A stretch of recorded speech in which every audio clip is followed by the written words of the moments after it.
क्या आपको पता है कि दुनिया में ऐसा कोई भी कार्य नहीं है जिसके पीछे कोई साइंस ना हो, कोई विज्ञान ना हो।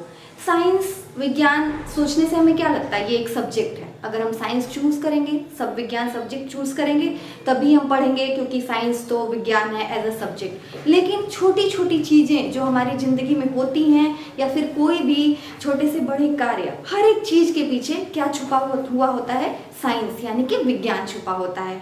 तो उसी से संबंधित आज हम एक टॉपिक डिस्कस करेंगे। तो जब मैं डिस्कस करूंगी तो आपको लगेगा कि हाँ, इसके पीछे भी एक साइंस है। वैसे तो है, ऑब्वियसली ये टॉपिक है आपके साइंस और ज्योग्राफी का, बट ये जो है आपको भी जानना ये जरूरी है, क्योंकि देखिए जो भी रीजंस होते हैं, किस चीज़ के पीछे क्या कारण है, क्या कारण छुपा है, कैसे हुई है, क्या प्रोसेस हुआ है, ये सभी को पता होना चाहिए। तो आज का जो टॉपिक है वो हमारा है इवेपोरेशन। इसकी हिंदी होती है वाष्पीकरण। ठीक है, बहुत ही कॉमन एग्जाम्पल से मैं आप लोगों को समझाऊंगी, ताकि बहुत आपको इजी शब्दों में, यानी कि बहुत ही आसान शब्दों में ये टॉपिक समझ में आ जाए। वैसे बहुत टफ है नहीं, बट स्टिल कुछ कुछ हैं इसमें जो कि मैं आपको वन बाय वन करके समझा दूंगी। इससे संबंधित प्रश्न भी, क्वेश्चंस भी आपके कॉम्पिटिटिव एग्जाम्स यानी कि प्रतियोगी परीक्षाओं में पूछे जाते हैं। तो चलिए स्टार्ट करते हैं। ये मत सोचिएगा कि मैंने इंग्लिश में लिखा हुआ है तो मैं इंग्लिश ही में इसको, इंग्लिश बाय इंग्लिश, ऐसा नहीं है। मैं इसको हिंदी में भी आपको समझाऊंगी। तो सबसे पहले इसकी परिभाषा देख लेते हैं। The process of a liquid changing into vapour or gas even below its boiling point is called evaporation. It can take place even at room temperature, though it is faster at higher temperature. चलिए, मैंने एक पढ़ दिया। अब क्या होता है, वाष्पन होता क्या है, वाष्पीकरण क्या होता है? किसी भी, ये वो प्रक्रिया है, ये वो प्रोसेस है जिसमें कोई भी लिक्विड द्रव्य अवस्था परिवर्तित हो जाती है गैसीय अवस्था में। जब कोई भी लिक्विड गैस स्टेट में चेंज हो जाता है, कोई भी द्रव्य गैसीय अवस्था में जब परिवर्तित हो जाता है, तो वो प्रक्रिया कहलाती है वाष्पीकरण। इसको वाष्पन भी बोला जाता है। वाष्पीकरण की प्रक्रिया जो है किसी भी टेम्परेचर पे हो सकती है। ऐसा नहीं है कि जब आपने गैस पे पानी रखा है उबलने के लिए तभी वाष्प निकल रहा है। आपको ये महसूस भी नहीं होगा कि अगर आपने एक कटोरी में एक बोल ले लीजिए, पानी रख दीजिए नॉर्मल, इवन अभी आप नॉर्मल टेम्परेचर पे रख दीजिए, आप आज रात में रखेंगे, सुबह अगर आप उसको देखते हैं तो पानी का जो लेवल है वो कम हुआ होगा। ये किस प्रक्रिया द्वारा होता है? वाष्पन की प्रक्रिया द्वारा होता है। कभी आपने सोचा कि आप जब धूप में डालते हैं कपड़े तो वो कैसे सूख जाता है? आखिर कौन सी प्रोसेस होती है? कुछ ना कुछ तो होगा। आपको ये लगता होगा हाँ हीट मिली, ऑब्वियसली हीट मिलती है उसको, लेकिन हीट नहीं भी मिलती है जब सपोज अगर बहुत क्लाउडी वेदर है, बदली वाला मौसम है, तो भी कपड़े सूख जाते हैं। हालांकि थोड़ा लेट लगता है लेकिन कपड़े सूख जाते हैं। कौन से प्रोसेस से वो होता है? वाष्पीकरण की प्रक्रिया द्वारा होता है। चलिए, तो मैंने आपको बताया कि किसी भी टेम्परेचर पे हो सकता है, even below its boiling point. Boiling point एक शब्द आया है, ये भी एक साइंटिफिक टर्म है। बॉइलिंग पॉइंट का अर्थ क्या होता है?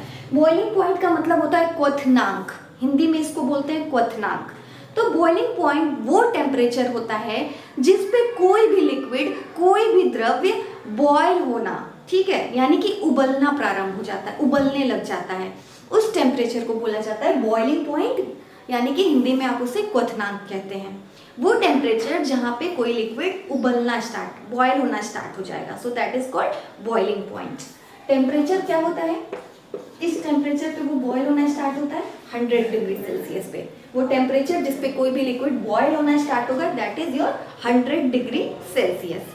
ठीक है, इतना तो क्लियर हो गया होगा। अब देखिए कुछ प्रोसेस देख लेते हैं, ये क्या प्रोसेस होता है इसका। तो प्रोसेस क्या है, जब भी कोई लिक्विड है, सपोज आपने ग्लास में पानी लीजिए, या फिर कोई भी जब आपका द्रव्य होता है, उसमें कुछ मॉलिक्यूल्स होते हैं, कुछ तत्व होते हैं, वो हमेशा मूव करते रहते हैं। उनके अंदर काइनेटिक एनर्जी होती है। काइनेटिक एनर्जी वो एनर्जी होती है जिसमें कोई भी पार्टिकल्स मूव करता रहता है, मतलब गतिशील अवस्था में वो रहता है। तो द्रव्य के अंदर क्या होता है, पार्टिकल्स होते हैं, वो कंटिन्यू मूव करते रहते हैं, कंटिन्यू मूवमेंट की अवस्था में रहते हैं, गतिशील अवस्था में रहते हैं। अब होता क्या है कि कुछ जो उसमें पार्टिकल्स होते हैं उसमें कुछ ज़्यादा ही एनर्जी होती है, तो वो क्या करते हैं, सभी पार्टिकल्स एक दूसरे से जुड़े हैं, एक फोर्स ऑफ अट्रैक्शन उन सभी में है, एक दूसरे से जुड़े हुए होते हैं और मूव करते रहते हैं, ठीक है। लेकिन कुछ पार्टिकल्स के अंदर इतनी ज़्यादा एनर्जी होती है और सभी पार्टिकल से, कि वो क्या करते हैं, दूसरे पार्टिकल से जो अट्रैक्शन होता है बिल्कुल उसको ब्रेक करके स्केप कर जाते हैं, मतलब पलायित हो जाते हैं। जैसे मैं आपको यहाँ बता रही हूँ, सपोज दिस इज अ बोल एंड ये वाटर है, ठीक है। तो अब यहाँ पे क्या होगा कि ऊपर का जो ये सरफेस, एक्चुअली जो इवेपोरेशन है ये सरफेस फिनोमिना है, यानी कि हमेशा ये सरफेस पे होता है, ठीक है, पानी के ऊपरी परत पे होता है, सरफेस पे होता है। अब क्या होगा कि यहाँ पे जो मैंने आपको बताया पार्टिकल्स, तो जो छोटे छोटे पार्टिकल्स पानी में होते हैं उसमें सबसे ऊपरी वाली सतह में, सबसे ऊपर वाली जो सतह के पार्टिकल्स होते हैं वो कंटिन्यू पार्टिकल्स सारे ही मूव कर रहे हैं, लेकिन ऊपर वाले जो आपके पार्टिकल्स हैं वो कुछ ज़्यादा ही काइनेटिक एनर्जी मोशन में रहते हैं, ठीक है। अब क्या होंगे, ये दूसरे पार्टिकल से अपना फोर्स ऑफ अट्रैक्शन, जो अट्रैक्शन है वो बिल्कुल तोड़ करके, जो एक तरीके की चेन है वो तोड़ करके स्कैप कर जाते हैं, और तभी वो लिक्विड क्या है, इवेपोरेट होता है धीरे धीरे। ये प्रोसेस होती है इसकी, ठीक है। एक चीज़ और ध्यान रखिएगा, ये सरफेस फिनोमिना होती है। इवेपोरेशन जो है सरफेस मतलब सतह पे होती है, ठीक है। इसी तरीके से इसका ऑपोजिट बॉइलिंग पॉइंट जो मैंने क्वथनांक बताया, क्वथनांक जो है सरफेस फिनोमिना नहीं है, ये केवल ऊपर से नहीं होता है। जब भी आप गैस पे पानी रखते हैं क्या देखते हैं कि पूरे पानी में, यानी कि पानी के अंदर के भी देखते हैं आप, बुलबुले उसमें देखते हैं, बबल्स देखते हैं, यानी कि पूरे पानी में क्या है, वहाँ पे इवेपोरेशन हो रहा है, यानी कि वाष्पीकरण हो रहा है। भाप आप जो देखते हैं वही वाष्प है, ठीक है। तो ये हमने देख लिया। अब देख लेते हैं इसके फैक्टर्स अफेक्टिंग इवेपोरेशन। क्या क्या फैक्टर्स हैं, क्या क्या इसके कारक हैं जो कि इवेपोरेशन की प्रक्रिया को या तो बढ़ाते हैं या तो घटाते हैं, ठीक है। सबसे पहला है टेम्परेचर। टेम्परेचर यानी कि तापमान। जब किसी भी लिक्विड को, मैंने बताया कि कोई भी लिक्विड किसी भी टेम्परेचर पे इवेपोरेट हो सकता है, उसका वाष्पन हो सकता है, बट अगर आप उसको टेम्परेचर देते हैं, यानी कि हीट देते हैं, गर्मी देते हैं, तो उसका वाष्पीकरण क्या होता है, बढ़ जाता है, ठीक है। इवेपोरेशन, वो लिक्विड बहुत जल्दी इवेपोरेट करेगा, क्योंकि बॉइलिंग पॉइंट तुरंत 100 डिग्री सेल्सियस पे बॉइलिंग पॉइंट जहाँ आया तेजी से वो उबलना स्टार्ट हो जाएगा, ठीक है। आप ऐसे रखेंगे तो शायद उसको 1 दिन 2 दिन लगेगा पूरा वाष्पित होने में किसी भी द्रव्य को, बट अगर आपने गैस पे पानी रख दिया आधे घंटे 1 घंटे, जो भी मतलब उसकी क्वांटिटी पे मैटर करता है कि कितनी मात्रा में आपने रखा है, तो उसी के हिसाब से वो टाइम लेगा और वो इवेपोरेट हो जाएगा, वाष्पित हो जाएगा।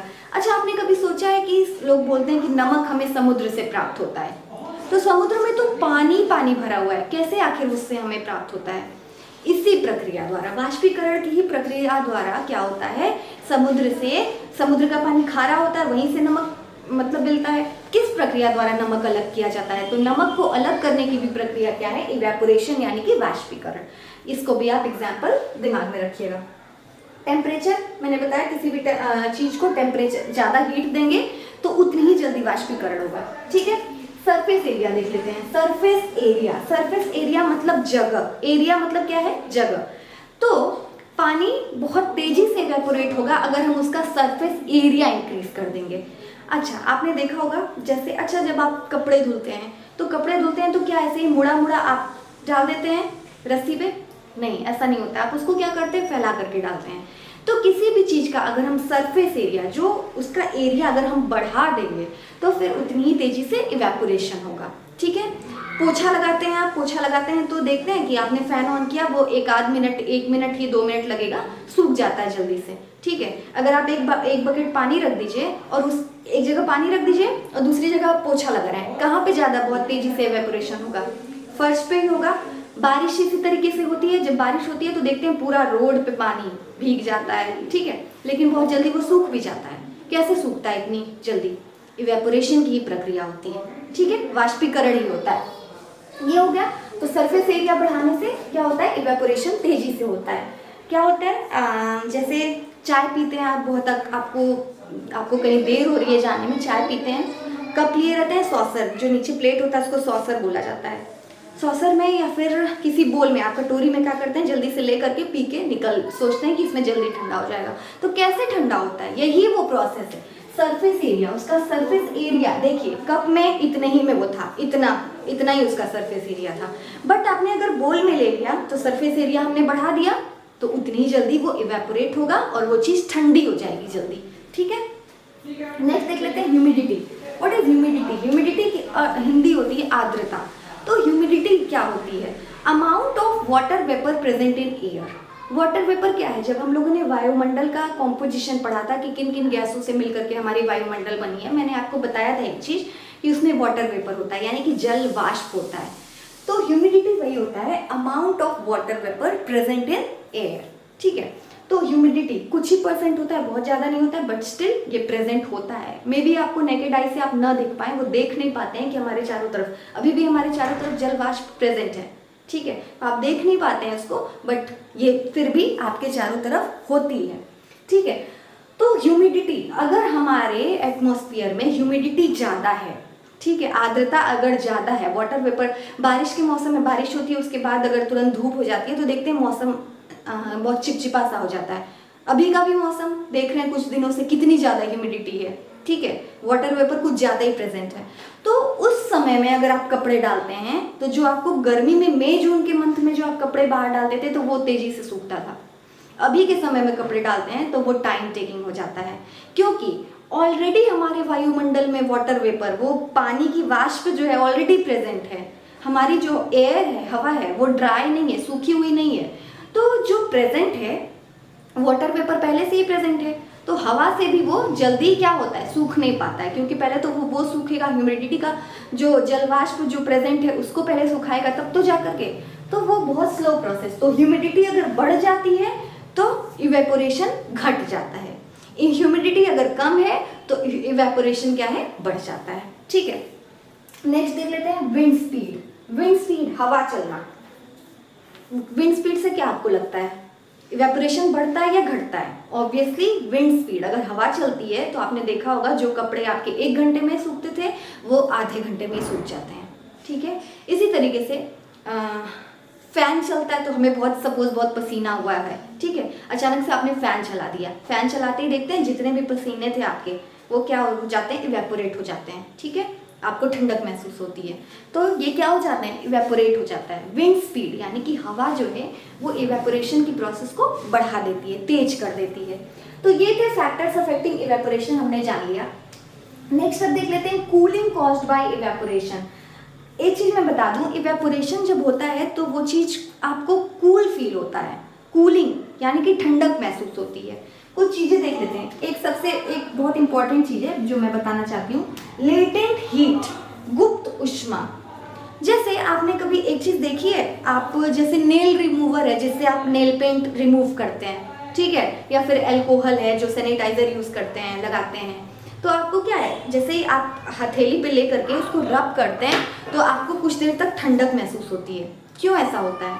ऐसा इसलिए होता है कि जो आपने जो पदार्थ डाला, एसीटोन या स्पिरिट या अल्कोहल जो भी डाला, वो क्या करता है आपके, वो कैसे इवेपोरेट हुआ, उसको कहाँ से गर्मी मिल रही है? एक्चुअली जो हमारे शरीर के अंदर जो गर्मी होती है, ठीक है, किसी भी चीज के अंदर हीट छुपी हुई होती है, हिडन रहती है, ठीक है, उसको गुप्त उष्मा बोला जाता है। तो हमारे अंदर भी जो हीट है, जो हमने पदार्थ डाला एसीटोन या स्पिरिट या अल्कोहल, वो क्या होता है, वो गर्मी कहाँ से लेता है इवेपोरेट होने के लिए? वो गर्मी हमारे शरीर से ही लेगा, उस हीट को लेकर के इवेपोरेट हो जाता है और हमारे स्किन पे हमें क्या, कोल्ड फील होता है, यानी कि ठंडक महसूस होती है।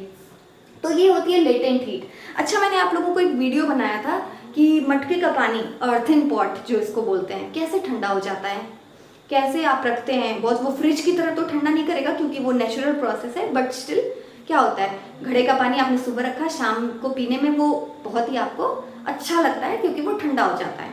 ऐसा क्यों होता है?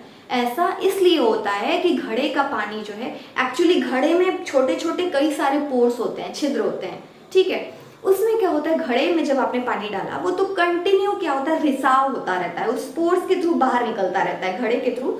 मैं यहाँ पे एक बार बता देती हूँ आपको, एक सेकंड जस्ट मैं रब करके देखिए। सपोज ये घड़ा है, ठीक है, घड़े के सतह पे, बाहरी सतह पे छोटे छोटे पोर्स होते हैं। अब जब आपने ऊपर से पानी डाला तो ये पानी जो है इन छिद्र के थ्रू, ये जो पोर्स होते हैं इसके थ्रू बाहर रिसता रहता है, ठीक है। अब ये रिसाव होता रहता है।